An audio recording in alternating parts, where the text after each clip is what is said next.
बहुत होती है।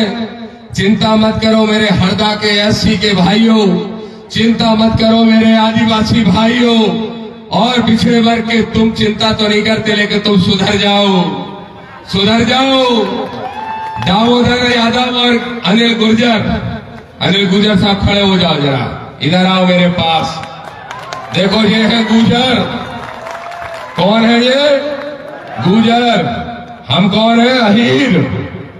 अहीर और गुर्जर का लठ तो बहुत चलता है लेकिन उल्टी दिशा में चलता है।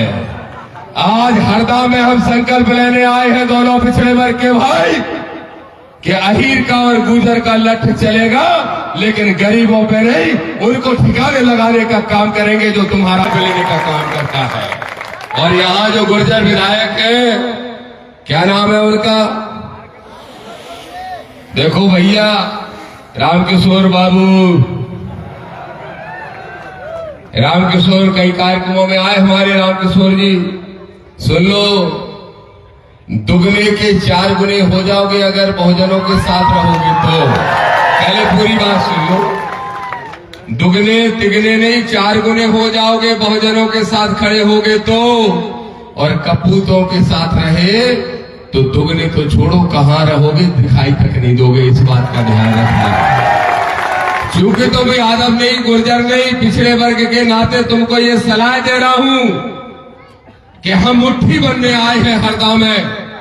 ये संदेश देने आए हैं हरदा में कि जहां पे पसीना गिरेगा हमारे आदिवासी भाइयों का, जहां पे संकट में होगा हमारा दलित भाई, वहां पर सबसे पहले पिछड़ा वर्ग का भाई लाठी लेके उनकी लड़ाई लड़ने का काम करेगा। ये मध्य प्रदेश में हम मुहिम चलाने के लिए आए हैं। बोलो मेरे एससी और एसटी के भाइयों, बोलो मेरे आदिवासी भाइयों और बोलो मेरे एससी के भाइयों, बोलो भाईचारा कायम करने को तैयार हो या नहीं हो? हाथ उठा के बताओ। अभी एसडी जी कह रहे थे कि करनी सेना के लोगों ने पूरी ताकत लगा के कितने लोगों को इकट्ठा किया मालूम आपको? 6 महीने तैयारी की, 6 महीने। हरदा में जो कार्यक्रम हुआ था कितनी तैयारी की? 6 महीने लगातार। और पूरे देश से इकट्ठे होके आए तब मुट्ठी भरा पाए। ये देखो बहुजनों की ताकत।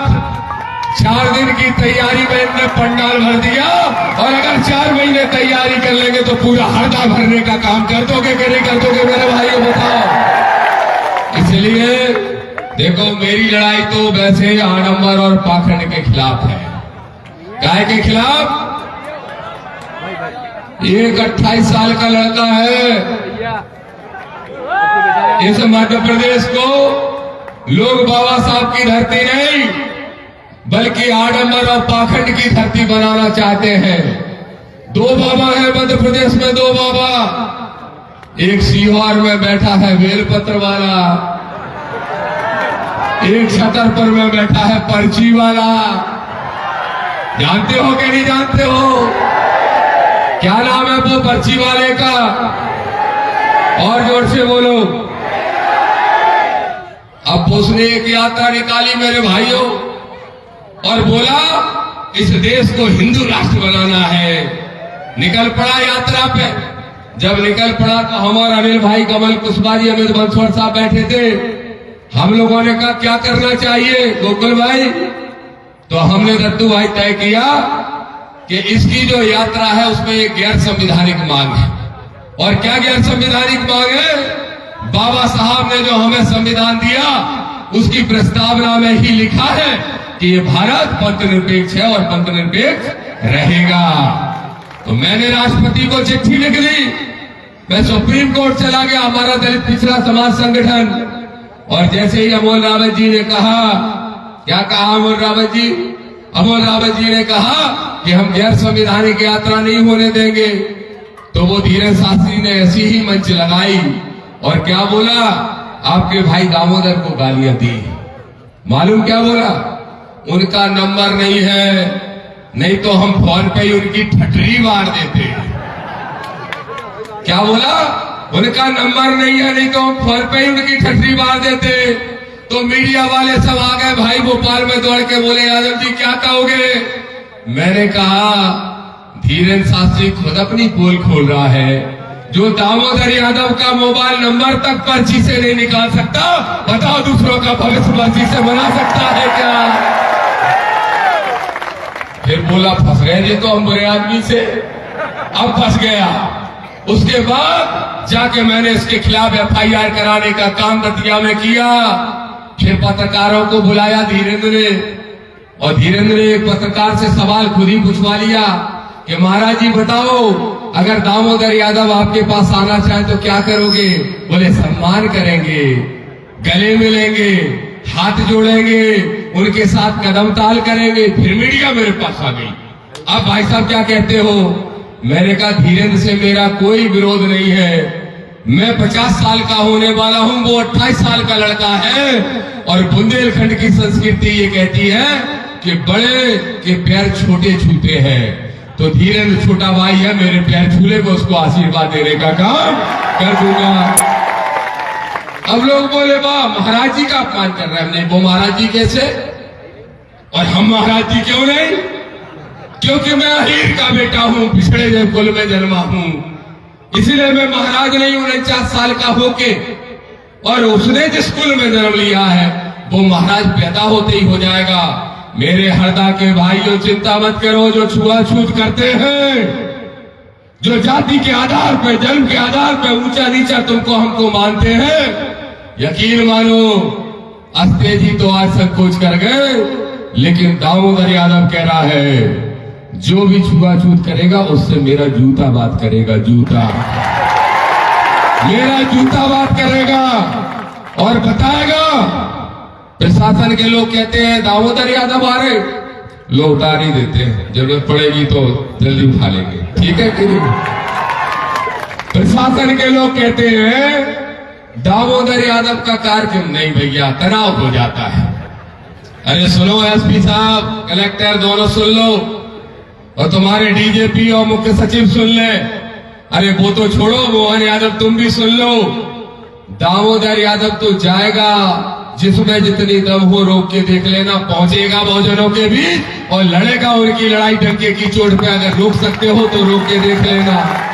झांसी में कार्यक्रम करा रहे थे अमोल रावत जी, झांसी का SP कह रहा है चंद्रशेखर आजाद को बुला लो, लेकिन दामोदर यादव को नहीं, डरता है। तो मैंने झांसी के SP से पूछा, मैंने कहा क्यों भाई, सीनियर SP, मैंने पूछा दामोदर में क्या कांटे लगे हैं? बोले आप में कांटे नहीं लगे, आप उनके खिलाफ बोलते हो। हमने किलके, बोले उनके, हमने कही किलके, बताओ नाम तो बताओ। बोले आप समझ जाओ। हमने कहा वो पागल लड़का 28 साल का धीरेन्द्र शास्त्री, उसके खिलाफ दामोदर बोलता है और जिंदगी भर बोलता रहेगा। बोलो ठीक करता हूं कि नहीं करता हूं? तो आज कह रहा हूं हरदा का प्रशासन भी सुन ले, हम संवैधानिक लोग हैं, संवैधानिक दायरे में रहना चाहते हैं, लेकिन संवैधानिक होने के नाते हमें कमजोर मत समझना। और सुन लो कपूतो, चुनौती है, अब हरदा में फिर से कार्यक्रम करके दिखाओ और कहो एक बार कि एट्रोसिटी एक्ट खत्म करेंगे, OBC SC का आरक्षण खत्म करेंगे। कहो एक बार कि संतोष वर्मा को आप क्या नजर से देखते हो, उसका अपमान करोगे हमारे आदिवासी भाइयों का।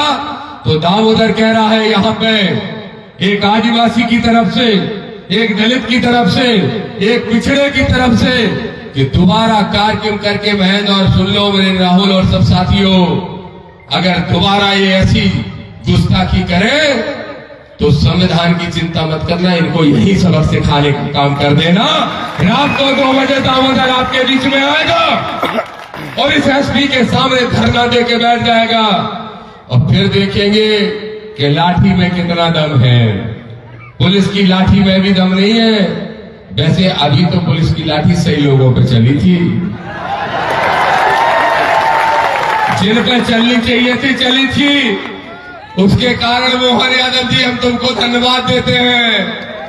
ये लाठी ध्यान रखो, अपने पुलिस वालों को समझा दो, उन्हीं पे चलना चाहिए जो आरक्षण का विरोध करते हैं, उन्हीं पे चलना चाहिए जो बाबा साहब का अपमान करते हैं, उन्हीं पे चलना चाहिए जो छुआछूत करते हैं, उन्हीं पे चलना चाहिए जो एट्रोसिटी रोज केस करने का काम करते हैं, उन्हीं पे चलना चाहिए जो हमारी माता बहनों का अपमान करते हैं, उन्हीं पे चलना चाहिए जो हमारे युवाओं का रोजगार और हक खाने का काम करते हैं। और लाठी की दिशा बदली तो लाठी भी छीन लेंगे और मध्य प्रदेश की विधानसभा में और नीला और पीला झंडा गाड़ के अपनी सरकार बनाने का काम करेंगे। ये दामोदर ऐलान करने के लिए आया है।